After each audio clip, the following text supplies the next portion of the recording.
હવે આપ સાબરકાંઠા જિલ્લાનો સમાચાર પત્ર સાંભળશો, જેના લેખક છે યોગેશ સતવારા. અરવલ્લીની ગિરિમાળા વચ્ચે આવેલા સાબરકાંઠા જિલ્લામાં અત્યારે ગરમીની શરૂઆત થઈ રહી છે.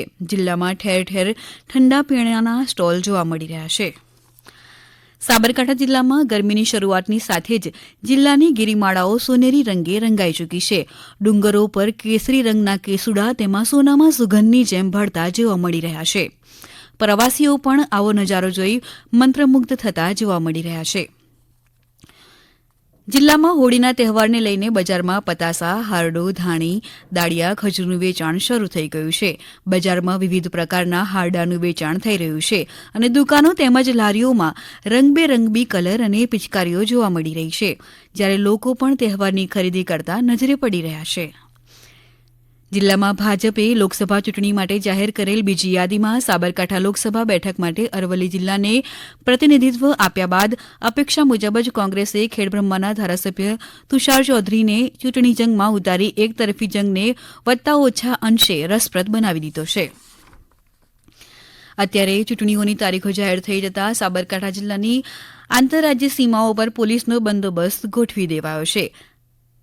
સાબરકાંઠા જિલ્લાની ગિરિમાળાઓ રાજસ્થાનની સીમાઓ સાથે સંકળાયેલી હોવાથી અંતરિયાળ વિસ્તારોમાં કોઈપણ પ્રકારની ગેરકાયદે પ્રવૃત્તિઓ ન થાય તે માટે ચૂંટણી વિભાગ સતત નજર રાખી રહ્યું છે. લોકસભાની ચૂંટણી જાહેર થયા બાદ ગુજરાતમાં 7મીના રોજ ચૂંટણીનું મતદાન થશે, જેને લઈને ચૂંટણી વિભાગ દ્વારા કામગીરી હાથ ધરવામાં આવી છે, જ્યારે પોલીસ વિભાગ દ્વારા કાયદો અને વ્યવસ્થાની કામગીરી શરૂ કરી દેવાઈ છે.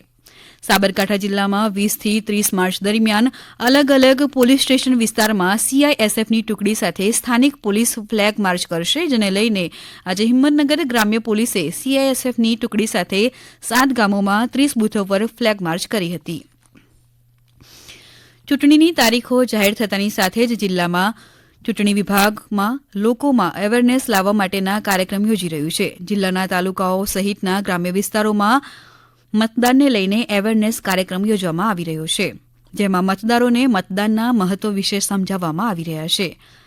જિલ્લામાં વધુને વધુ લોકો મતદાન કરે તે માટેના પ્રયાસો ચૂંટણી વિભાગ દ્વારા કરવામાં આવી રહ્યા છે.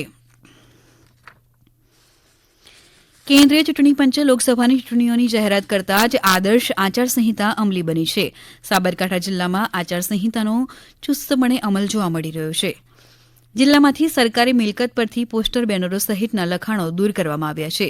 ચૂંટણી પંચ દ્વારા લોકસભા સામાન્ય ચૂંટણી 2024ની તારીખો જાહેર થતાં જ સમગ્ર દેશમાં આદર્શ આચારસંહિતા અમલમાં આવી ગઈ છે, જે અંતર્ગત અરવલ્લી જિલ્લાના શહેરી અને ગ્રામ્ય વિસ્તારમાંથી સરકારી મિલકત પરના કુલ 1927 પોસ્ટર અને બેનર્સ દૂર કરવામાં આવ્યા છે. સાથે ભીતચિત્રો સહિત પ્રચારક લખાણ દૂર કરવામાં આવ્યા છે. જિલ્લામાં આદર્શ આચારસંહિતાના અમલમાં નિષ્પક્ષ રીતે ચૂંટણી કાર્યવાહી થાય તે માટે ચૂંટણી સંબંધી કોઈપણ ફરિયાદ મતદાર સંબંધી હેલ્પલાઇન સી-વિઝિલ મોબાઈલ એપથી પણ ફરિયાદ કરી શકાશે, જેમાંથી 100 મિનિટમાં ફરિયાદનું નિવારણ કરાશે તેમ તેમણે જણાવ્યું હતું. આ ઉપરાંત 1950 ટોલ ફ્રી નંબર પર કોલ કરીને પણ ફરિયાદ કરી શકાશે. જિલ્લા ચૂંટણી અધિકારીએ વધુમાં ઉમેર્યું હતું કે ચૂંટણી ખર્ચ પર નિયંત્રણ રાખવા ફરિયાદ નિવારણ કમિટી તથા ચૂંટણી ખર્ચ પર દેખરેખ નિયંત્રણ રાખવા જિલ્લા ખર્ચ નિયંત્રણ કમિટીની રચના કરવામાં આવી છે. આ ઉપરાંત video surveillance, viewing, flying squad, static surveillance, એકાઉન્ટિંગની ટીમ કામગીરી કરશે. હિંમતનગરના કોટન માર્કેટ યાર્ડમાં ગુરુવારથી તમાકુની ખરીદી શરૂ કરાઈ છે. જિલ્લામાંથી 7થી વધુ ખેડૂતો વેચાણ અર્થે આવ્યા હતા. આ ખરીદી માટે હિંમતનગર તેમજ ઊંઝા, વિજાપુર સહિતના ખેડૂતોએ હરાજી બોલાવી હતી, જેમાં પ્રથમ દિવસે જ પ્રતિમણના 1700થી 2400 રૂપિયા સુધીનો ભાવ બોલાયો હતો. આ વર્ષે સારા ભાવ મળી રહેતા ખેડૂતોમાં ખુશી જોવા મળી હતી. હમણાં જ આપે સાબરકાંઠા જિલ્લાનો સમાચાર પત્ર સાંભળ્યો, જેના લેખક હતા યોગેશ સથવારા. આ પ્રસારણ આકાશવાણીના અમદાવાદ વડોદરા કેન્દ્ર પરથી કરવામાં આવ્યું.